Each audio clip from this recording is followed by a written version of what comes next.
What's going on, guys? Sam Adams here, and welcome to another episode of Caffeinate. Today, for November the 13th of 2018, my name is Samuel Adams, and welcome to today's show. For those that may be brand new to the show, this is a daily gaming news podcast where I break down the hottest gaming news of the day and let you guys know what is going on as you need to know what is going on every single weekday, somewhere around 7 p.m. Eastern Time.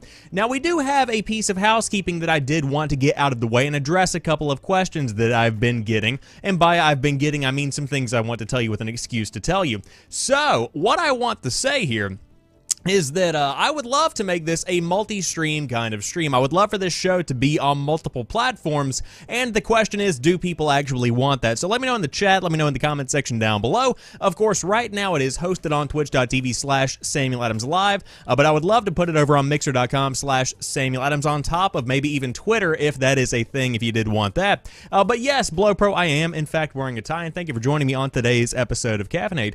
But again, let me know what you guys think if you're listening to the podcast. I suppose that doesn't really apply to you or even the VOD over on YouTube, but let me know regardless where you would like to see the show in live form or even multiple platforms if you would like that kind of thing.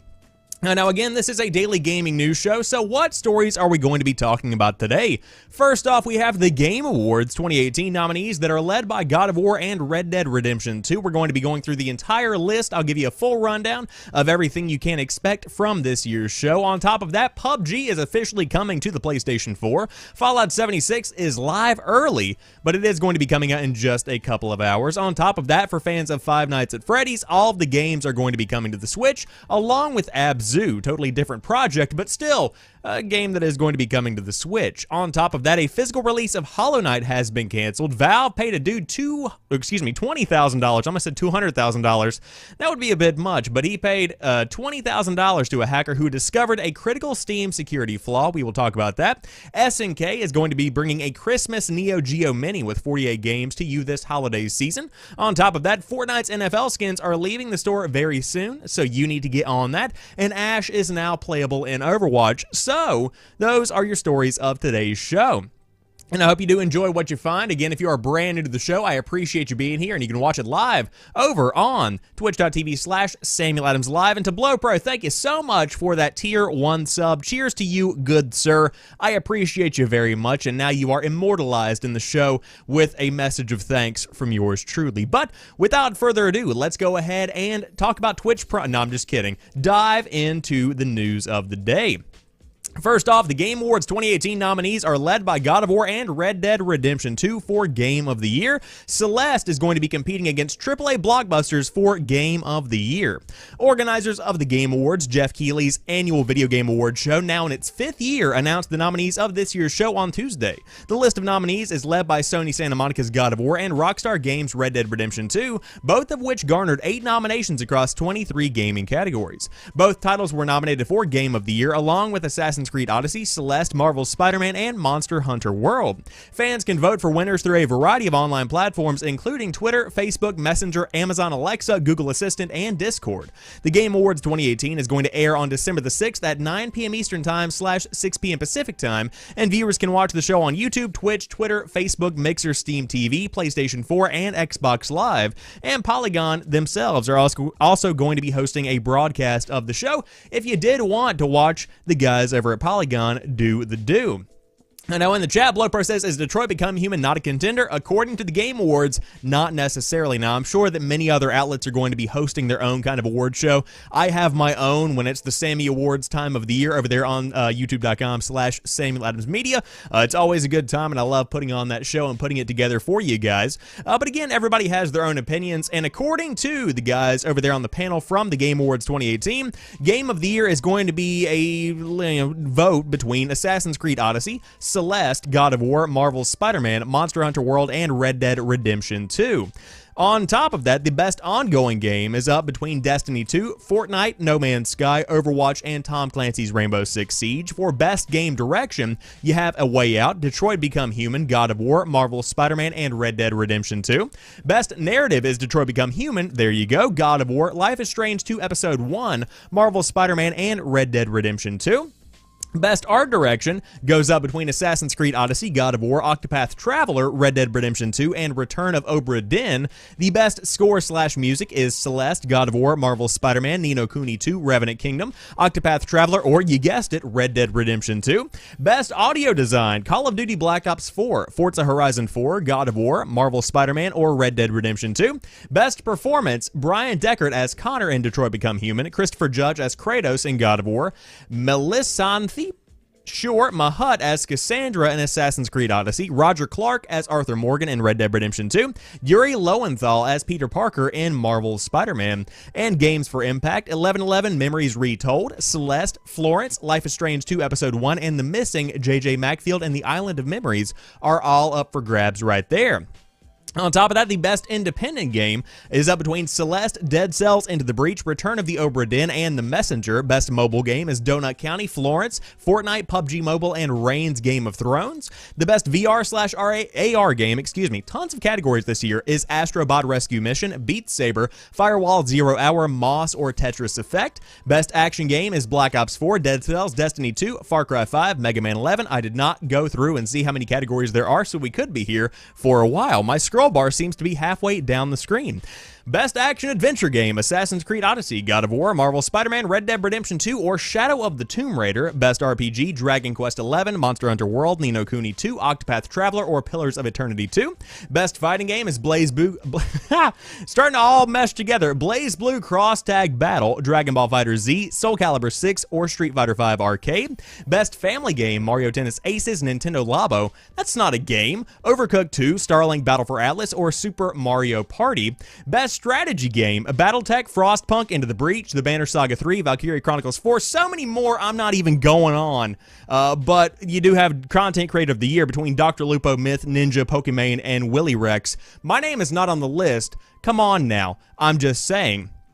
So again, tons of categories here, and there are many more to come on December the 6th. I don't have time to go through all of these. I really wish that I had picked out my top 5, but here we are, the Game Awards time of the year. Now, whenever we're talking about Game of the Year, that is the big one that everybody is going to be paying attention to. That is the one that everybody cares about, and so I feel like these nominees are fairly good. I think these are a pretty good group of games. You have Assassin's Creed Odyssey, Celeste, God of War, Marvel Spider-Man, Monster Hunter World, and Red Dead Redemption 2, and really when it comes down to it, I feel like these are all good contenders. Now, I did make a comment on Celeste earlier on Twitter where I said I don't know why Celeste is among these, and I was pointed out by a friend that Celeste, although it is not on the same scale as your God of Wars, your Red Dead Redemption 2s, and your Assassin's Creed Odysseys, it is still a game that does a lot of things right, and so I understand why it got the nomination, but still, it's in a league of its own as compared to these other games. So, when it comes down to it for me, if I had to vote for my Game of the Year, I would definitely do God of War.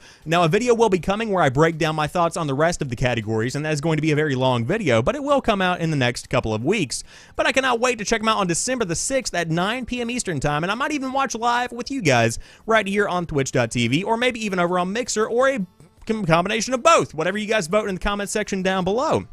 But now, Blowpro says, you played Red Dead Redemption 2 after last night's episode, right? How's it going? I ended up not playing. I just kind of went to bed, but it's fantastic. Red Dead Redemption 2 is one of the most incredible gaming experiences that I have ever had, but when it comes to Game of the Year, which is what the discussion is right now, you know, which game between God of War and Red Dead Redemption 2 is going to be coming out on top, for me, Red Dead Redemption 2 just repackaged what Red Dead Redemption did and added a ton of content to it, a ton of depth, much better writing, better voice acting, better sound design, a ton of that kind of stuff. But God of War completely reinvented an age-old franchise. And so whenever you think about these kind of ideas, that's what really sets God of War apart from the rest of the games on this list. But still, a lot of good contenders here. So I cannot wait to check out Red Dead Redemption 2 even more and see if it can overtake God of War for me when it comes to Game of the Year.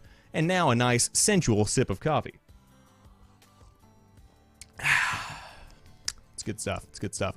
But a game that is not on any list of what I see, we do have PUBG coming to the PlayStation 4 in December, and you could get a couple of extra skins if you are a fan of the PlayStation 4. Popular BR title PlayerUnknown's Battlegrounds is officially coming to PlayStation 4 on December the 7th, according to Sony, as they announced on Tuesday. The game first released on PC in March of 2017, then came to Xbox in December of 2017, where it's enjoyed nearly a year of console exclusivity. The PS4 version of PUBG includes 3 maps, Erangel, Miramar, and Sanhok. The game's upcoming snow theme map will come out sometime this winter, developer and publisher PUBG Corp said on the PlayStation blog. It also includes all major features like custom matches, the rank system, event mode, and more. Sony is offering a number of pre-order bundles. The Disc Edition and Looters Digital Edition both cost $30 USD and just include the base game. The Survivors Digital Edition and the $60 edition include the base game, Survival Pass, Vikendi, and a 2,300 G-Coin pack and 20,000 battle points for you to spend in-game, which is, of course, the in-game currency usually earned during matches. The Champions Digital Edition costs $90 USD and includes the base game, Survival Pass, Vikendi, and a 6,000 G-Coin pack along with a 20,000 BP pack. Plus, people who pre-order on PS4 can get some Sony exclusive goodies. One is a Nathan Drake player skin and the other is Ellie's backpack from The Last of Us. Quote, "It's always exciting and tense presenting our work to the players as a developer," said PUBG. PS4 engineering lead Changmin Lee. "Getting our game into the hands of a PS4 community that haven't experienced PUBG is a thrill equal to creating a new game. Everyone on the PS4 dev team have worked passionately on every single moment of the game to create a perfect experience for our players. We hope you all enjoy your journey on getting a chicken dinner." Sony's announcement comes one day after Microsoft added the BR title to its Xbox Game Pass subscription service, and 15 other titles are also going to be coming to Game Pass leading up to the holiday season. And this is fantastic news, and this is a piece of news that we've been covering for a couple of weeks here on Caffeinate. Now, there have been a lot of hints. I remember a couple of months back, somebody took a picture from the PUBG offices where a PlayStation 4 was on somebody's desk, and a lot of people began to kind of connect the dots right there, and they said, hey, this game is more than likely going to be coming to the PlayStation 4 at some point over the next few months. So now, whenever you're thinking about that kind of thing, it's no shocker that it's finally coming, and a good time of year for it to come. Really, when it comes down to it, leading up to the holiday season, you have Black Friday going on, a ton of people buying consoles and accessories there. I myself need a brand new DualShock 4. I've got to get one because my triangle button's stuck. But whenever you're talking about people playing games, this is the time of year. It's getting colder, more people are spending time with the entertainment that they do enjoy, and so it makes sense to release it around the holiday season. Now, will I be picking this up? I very well might. Now, I'm not going to be getting this $60 or $90 edition, but for $30, I'll totally dive into PUBG on the PS4 because I love it on PC. It's just really, really sweaty, so I might even dive in and give it a shot. We'll see what happens. We'll see what kind of holiday money I get from the family, but as for right now, it's good to hear that it is finally going to be coming to the PlayStation 4, and again, that is dropping on December the 7th, according to Sony, as they announced today. But a game that is dropping this week, if you didn't want to wait for PUBG, Fallout 76 is live early, but it is going to be officially coming out on the 14th. Fallout 76 was supposed to go live at midnight tonight, but it's online now. Players are already playing the game, and there are multiple streams on Twitch. We verified, they say over at Eurogamer, Fallout 76 is working on PS4 in the UK. The screenshots below show a freshly made character with other human players in the game world running around doing their post-apocalyptic thing. As we have reported, they say your beta character carries over to this full launch, although you can't respec, and Fallout 76 was supposed to launch proper on the 14th of November, but perhaps Bethesda took a leaf out of EA's playbook by releasing it just a tad early. And so, if you did want to dive into Fallout 76, now is the time to do so. I have not seen an update saying it has been shut down, and really comes down to it, any kind of positive press is a good form of press, especially when it comes to the day before launch. And so to have the game live early is fantastic for a lot of people. For me, Fallout 76 never really did tickle my itch. I always just kind of saw it was coming and it just didn't do anything for me. But I will say, the few times that I did watch beta streams on Twitch and Facebook, I did enjoy what I saw, and so will I be giving this one a shot at some point? Maybe in the future. We'll see how the game evolves over time, because as an online version of Fallout, the future of it really does kind of define if it is going to be worth getting in the long run. So we'll see how the next 6 months to a year do pan out. But overall, I'm excited about Fallout 76, and I cannot wait for people to get their hands on it because I know, as I said, a ton of people have been looking forward to this one. But when it comes down to it, if you have it on the Xbox One, PS4, or PC, at the very latest, you'll get it in just a couple of hours, and I would encourage you to dive right on in.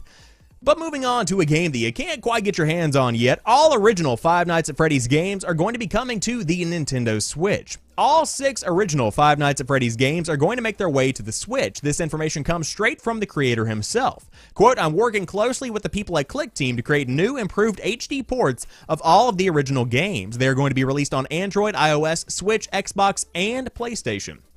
It seems like this might take some time, but hopefully the package sees release before 2019 closes out. When there's more info on upgrades and a release date, we will bring that to you," say the guys over there at GoNintendo.com. And that goes for me as well. I will also keep you updated as to what's going on with your Five Nights at Freddy's. But when it comes down to this specific series, this is a great fit for any console because there are a ton of people that love Five Nights at Freddy's. Now, I remember the game for being popular on YouTube because of people playing the game. Now, I will say I've played it a couple of times, just not really my kind of thing. I tend to lean more towards the shooters, the action-packed games, and of course, good storytelling.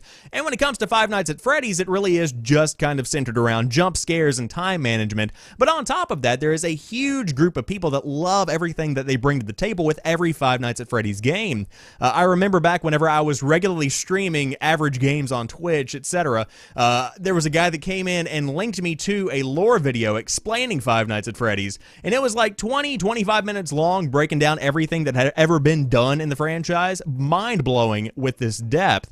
But if you did want to check out the games on the Switch, the PS4, the Xbox One, Android, or the iOS, look towards 2019, and there you might find it. But another game coming to the Nintendo Switch, Abzû, is going to be coming to the Switch at the end of November, just a couple of days away. Fans of ocean exploration games, I excuse myself, which number higher than you would think, but fewer than you might hope, definitely took a note of Abzû when it released 2 years ago. Developer Giant Squid Games created a fairly stunning and altogether calming ocean full of flora and fauna for players to peruse at their leisure. That entire paragraph, it's really nice. It reads very well. Do we need that amount of complexity? But I digress. Now the game is coming to the Switch, so you can take the experience with you on the go. The news comes from a tweet from Giant Squid, which not only announces the game, but gives fairly firm dates of November 29th for the release date. That's roughly 2 weeks away, meaning you won't have to wait too long to go on that diving trip. You can find the original review for the 2016 version of Abzû right there over on Game Informer when it came out on the PS4.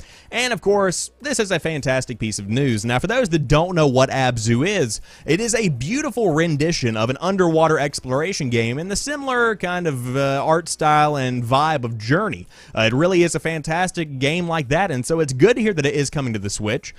In my opinion, Abzû should be played with all the lights off on a giant HD television while you have no sound going except for what is going on in your headphones. Just immersing yourself in this game is the way that it should be played. But for those that are fans of the Nintendo Switch, I will say that I'm pretty impressed with what you got going on here, and hopefully you will see more about the Nintendo Switch version of Abzû over the next few weeks as more people do dive in, no pun intended, to the Nintendo Switch version of the game.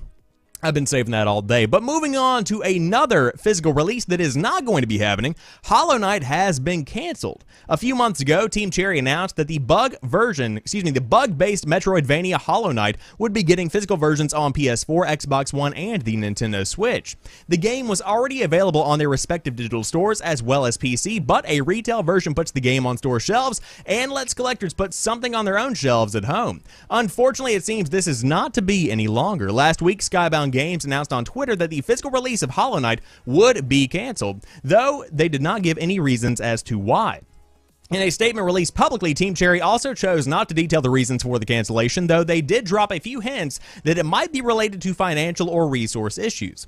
Quote, as a team of 3 people still in intensive production of Hollow Knight, taking the game into a retail space, even with the extensive assistance of Skybound, proved to be more work than we could reasonably manage, Team Cherry wrote. In future, we will investigate other ways to deliver physical versions of Hollow Knight, though likely that will be in smaller quantities. Skybound Games is a division of Skybound Entertainment owned by the Walking Dead creator Robert Kirkman, and has announced that they will be finishing The Walking Dead the final season with former Telltale developers. There's a fun fact for you, but you can read the review for Hollow Knight over on Game Informer, and it's currently out right now on the Xbox One, the PS4, the Switch, and the PC. So when it comes down to what is going on here, these are publishing issues, my dear friends. When you have a team of 3 people that has created a game that has taken off in the way that Hollow Knight has, you simply can't just pump it out. It's got to be planned, because a ton of people would love to get their hands on a physical version of Hollow Knight, and I would love to see a physical version hit my Walmart shelves, my Target shelves, my GameStop shelves, whatever it might be. I would love to see this game out there for people to just discover on their own without having to know what's going on in gaming culture, because, of course, as of right now, it's a little bit hard for some people to find new games, because a lot of people don't just peruse the internet and find new indie games to find and play. And so I believe that the future of this game, when it comes to a physical edition, lies with limited run games, or even, I think it's called it's not limited run, but it's there's another one. They have a dog as their mascot. Cannot remember the name of that to save my life. But Limited Run Games essentially takes these indie games that are digital-only games and pumps them out in a physical format in small, limited quantities, and then has a release on their website in the same way that you would have a clothing release for a lot of big clothing brands. It's a fantastic idea, one that creates a lot of collectability with the products, and I think that would be a fantastic fit for Hollow Knight, and I would be shocked if that isn't what ends up happening. Special Reserve Games, that's the other one that is like Limited Run Games. But I would love to see either of those fantastic companies work with the guys over at Team Cherry. That would be great, because I have not played Hollow Knight, and I would love to get my hands on a physical version of the game. But beautiful, beautiful title. If you haven't played it, it is totally worth getting in the digital format over there on PS4, Xbox One, and the Nintendo Switch, as well as the PC. But it looks like it's not going to be coming out anytime soon in a physical way. Speaking of games that you might have to pay for, Valve paid $20,000 to a hacker who discovered critical Steam security flaw. Researcher Artem Moskowski found an easy way to generate all of the Steam keys that he wanted. Security researcher Artem Moskowski, sure, yes, nailed it, recently discovered a flaw in Steam that enabled unscrupulous users with access to the developer portal to generate unlimited game keys. But rather than reward himself with a copy of every game on the platform or generating thousands of Crusader Kings 2 keys to unload through resellers, he brought the problem to Valve's attention and was rewarded with $20,000 for his troubles. This bug was discovered randomly during the exploration of the functionality of a web application, Moskowski told the Register. I did nail it. Just saying. It could have been used by any attacker who had access to the portal. To exploit the vulnerability, it was necessary to make only one request. I managed to bypass the verification of ownership of the game by changing only one parameter, and after that I could enter any ID into another parameter and get any set of keys, he says. To demonstrate the severity of the issue, Moskowski said he entered a random string into a request at one point and then ended up with 36,000 activation keys for Portal 2. At full retail price, that's $360,000 worth of game keys. Offload them at a 95% discount and you're still making serious book for minimal effort, which is presumably why Valve rewarded him so handsomely for the fine. A more detailed breakdown of the issue is available from HackerOne, a site dedicated to security research and disclosure and bug bounty programs. Quote, using the /partner CD keys /assign keys endpoint on partner.steamkeys.com with specific parameters, an authenticated user could download previously generated CD keys for a game which they would not normally have access, it says. And they go on to say here that this is something that is not necessarily an unusual circumstance. They have been known to reward people that find hackers, or at least hacks, and give them a little bit of a reward for doing so, because quite frankly, it saves them a lot of hassle. And I cannot help but commend Artem Moskowski for actually coming forward and instead of taking, hundreds of thousands of dollars over the next few years by selling these keys online, by doing what is right and simply going ahead and pointing out, hey, this is something that is wrong with your platform. This is an exploit that people probably already know about, and I'm just letting you know about it. And so there's $20,000 for this individual. Now, I do want to take this moment to say that you shouldn't do these things if you are presented the opportunity to do them. And by that, turn in the issue. Let people know what is going on. Don't just take off this money and go run for it. You have to do what's right because that's just simply what you're supposed to do. And so it's good to hear that this has been fixed. And again, I'm sure this has been taken advantage of before. I would be shocked if he was the only one that had ever found this. But very tempting to go online and sell a ton of keys. No lies right there. But good to hear that he did do the right thing with that one. So to Artem, congratulations. You are a quality individual, my good sir. But moving on to the next story of the day, SNK is going to release a limited edition Christmas Neo Geo Mini that will include 48 games. And let me tell you right now, if this is something, oh god, just why? Deck the halls. In one of today's weirdest bits of news, SNK has revealed the existence of a limited edition Christmas model of their nostalgia console, the Neo Geo Mini, which launched worldwide mere weeks ago. This Yuletide console is decorated in festive colors such as red and gold and features festive decorative stickers and even has the words Merry Christmas printed on it, so you can have fond memories of December when you're playing it in April. Packaged with the main unit are 2 themed controllers along with aforementioned stickers, a slip mat, HDMI lead, and some screen protectors. The Neo Geo Mini Christmas has also been a shake-up in its game catalog. Some titles have been removed while others have been added for a grand total of 48 games, 8 more than either the Neo Geo Mini or the Neo Geo Mini International. And of course you can check out the full list of titles down below. But here's what it looks like, and I must say that this thing looks very, number 1, tacky, number 2, collectible. Over the next, I would say, 10 to 15 years, these small miniature versions of consoles, especially the first runs of them, are going to become very, very sought after. And this one, when it comes to the Merry Christmas tacky, it looks like something you would buy at a Dollar General kind of look to it, collectors are going to be all over this. And I must say that the game list does not actually look that bad. I hate to be the one to break it down for you like that, but overall, the game list is actually very solid. So you've got Metal Slugs 1, 2, 3, 4, 5, and X, which is very impressive. On top of that, Art of Fighting, Fatal Fury 2 and 3. On top of that, so many games. The Last Blade 2, World Heroes Perfect, so many that I would go into much more detail. But again, 48 games, very impressive here. I just wish it wasn't so dang ugly. Like, this is a disgusting looking console outside of the time between Thanksgiving and Christmas. And again, what if you don't celebrate Christmas, huh? What happens then, man? What happens then? But I digress. That's not my fight to fight. If you did want to pick up the nostalgia-filled Neo Geo Mini that has a Christmas theme on it, Christmas, you can check it out on the website over here with Destructoid, or perhaps you could even give it a quick Google yourself if you did want to learn some more information, such as how to buy if you were actually interested in this disgusting-looking piece of technology. So much going on here, man. It's very snowflakey. Not too sure about that one, I must admit. But for those that are still into Fortnite and you want some NFL skins, you better jump on right about now because the store is going to be leaving them behind in just about 30 minutes. Fortnite only just introduced officially licensed NFL jersey skins last week, but they are leaving the in-game store very soon, according to Epic Games. You have just about an hour left, now about a half hour, to grab the jerseys as they leave the store tonight, November the 13th, and they're going out at 8 p.m. Eastern Time, 5 p.m. Pacific Time. You can buy jerseys for all 32 NFL teams and then customize it with any number from 0 to 99. The jerseys cost 1,500 V-Bucks, which works out to around 15 bucks, and within the jerseys category, you can select variants including Strong Guard, End Zone, Gridiron, and Spike as a unique style. In addition to the jerseys, you can buy various football-related extras such as the Whistle Warrior outfit, 800 V-Bucks, the Striped Soldier outfit, 800 V-Bucks, the Upright Axe, you guessed it, 800 V-Bucks, the Golden Pig skin for 500 V-Bucks, the First Downer for 500 V-Bucks, and the Touchdown Glider for 500 V-Bucks as well.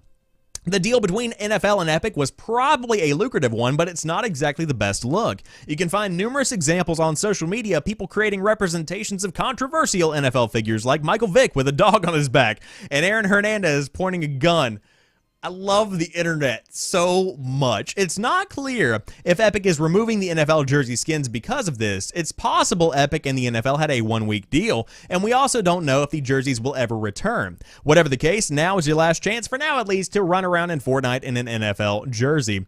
Now, I will say I've also seen Colin Kaepernick kneeling in Fortnite, which is definitely one of the ones that I prefer when it comes to the look of these NFL skins. But I saw Michael Vick, I saw Aaron Hernandez. Funny stuff going on there. Appropriate? No, not really, but what else do you expect from these people? I'm just saying. But the NFL skins, I love. I really do like these collaborations between these companies, and I think it's a good fit for a lot of the NFL audience, because a ton of people play Fortnite, from kids to adults, and it's a good thing to be able to integrate the NFL into another one of America's favorite pastimes in 2018. Now, will I be buying these? No. For 15 bucks, nah. I'm not going to be diving into that, but I will say that as somebody who admires what Fortnite has done over the course of 2018, very impressive stuff here, and I would love to see more of these kind of collaborations. Maybe one with the NBA or the MLB, that would be cool. I would love to have a baseball bat pickaxe. That would be some pretty cool stuff. Maybe even one with some team branding on it. That might be neat, but hey, if you want some more ideas, Epic Games, give me a call. I'm just saying, available 24 hours a day for you fine people that are paying out the big bucks. I'm just saying. Now, another company I would love to work for one day, Ashe, is now playable in Blizzard's Overwatch. It feels like only just yesterday that Ashe, the silver-haired gunslinging hero from the Southwest, was announced for Overwatch. It was, in fact, several yesterdays, as Ashe has now been moved from the Playable Test Realm servers to now being available for everyone, so you don't need to wait long to start using her. Ashe was announced at BlizzCon earlier this month as part of McCree's animated short, hinting at a past between the two old Westerners. You can check out the overview trailer below, showing off her various moves and her ultimate summoning a robot cohort named Bob. Alongside Ashe comes the newest Overwatch patch, where a few changes roll out for other heroes. Mercy, Symmetra, Reaper, and Roadhog all earn themselves buffs in this update, which should be good news for Mercy fans who have been watching her get systematically nerfed after an overcompensation rework last year. And of course, you can now take this new patch with it on the PS4, Xbox One, and the PC. And I will say that you have to re-download the entire game, so before you do kick that off, if you might have a limited internet connection, be sure to take that into account, because it is going to be a bit larger than your traditional kind of Overwatch update. But whenever BlizzCon did roll around, I know a ton of people were excited about the fact that Ashe was now coming, and her companion Bob. So if you did want to dive into your respective version of Overwatch, you can play as this chick in just a couple of minutes here live on the Overwatch servers. But that wraps it up for today's episode of Caffeinate. Again, to Blow Pro, I appreciate the sub. And if you want to sub, you can sub over on twitch.tv/SamuelAdamsLive and help support the show. But that is never required. The show is always going to be live right here on twitch.tv/SamuelAdamsLive at 7 p.m. Eastern Time. But again, in the comments section down below, let me know where you would love to see the show live on multiple platforms. Just leave it in the comments. But again, always over there on Twitch. On top of that, you can check it out on YouTube, on Anchor, via a ton of podcast services because of Anchor, a ton of other places to check it out. But I appreciate you guys very much. I'll be back tomorrow with a brand new episode. And without further ado, I wish you a farewell. That was a weird way to end the show, wasn't it? Boom, I do what I want. Peace.